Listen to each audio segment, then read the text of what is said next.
This apple tree was planted over 100 years ago and is still producing fruit.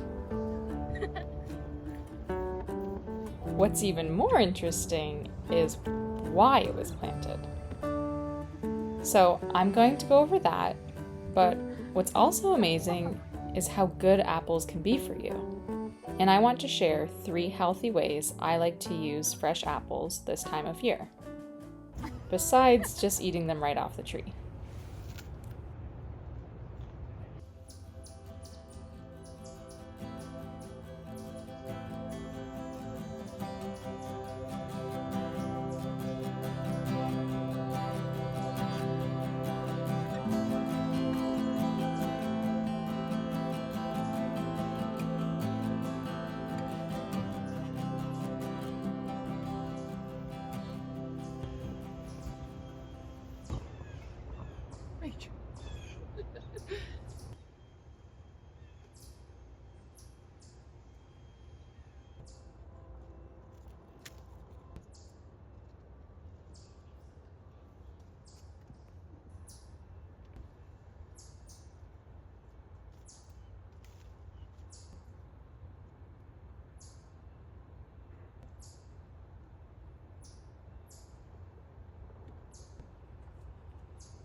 You'll know your apple is ready when you turn it up towards the sky and it comes off with a gentle twist. They should be crispy and juicy and not dry or starchy.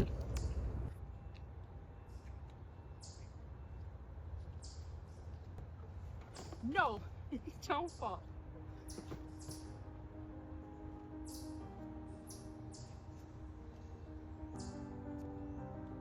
This apple tree is located at my work where I am the fruit and vegetable gardener. And the land was purchased by a very wealthy American aristocrat over 160 years ago as a summer house. The orchard was to be planted not as a source of food, but quoted as a Newtonian orchard, where one was to sit and ponder under it, as Isaac Newton did when he contemplated the nature of gravity. So that, combined with the large stretch of grass that it sits on, is such a hilarious illustration of opulence that, I don't know, take from it what you will.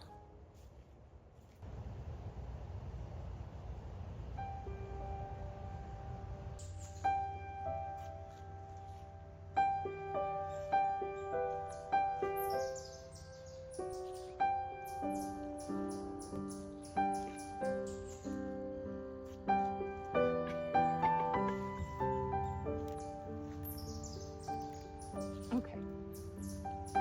You want it?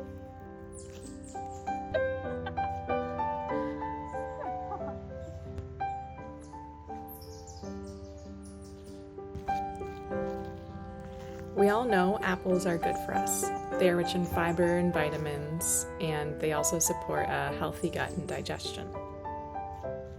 Now, there are so many things you could do with apples. However, I am an edible gardener that doesn't really want to spend all day in the kitchen, so I have 3 easy things that I like to do with apples this time of year.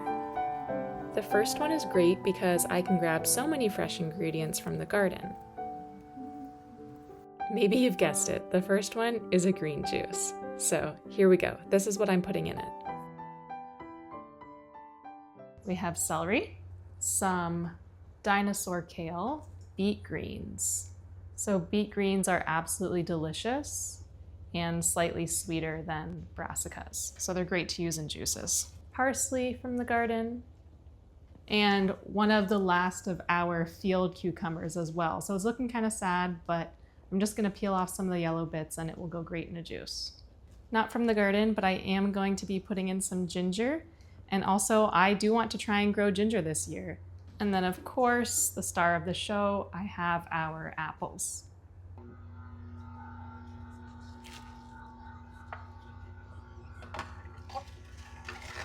I really wish I had a lemon or a lime. Something else I always do with my juices is I skim off any foam on the top.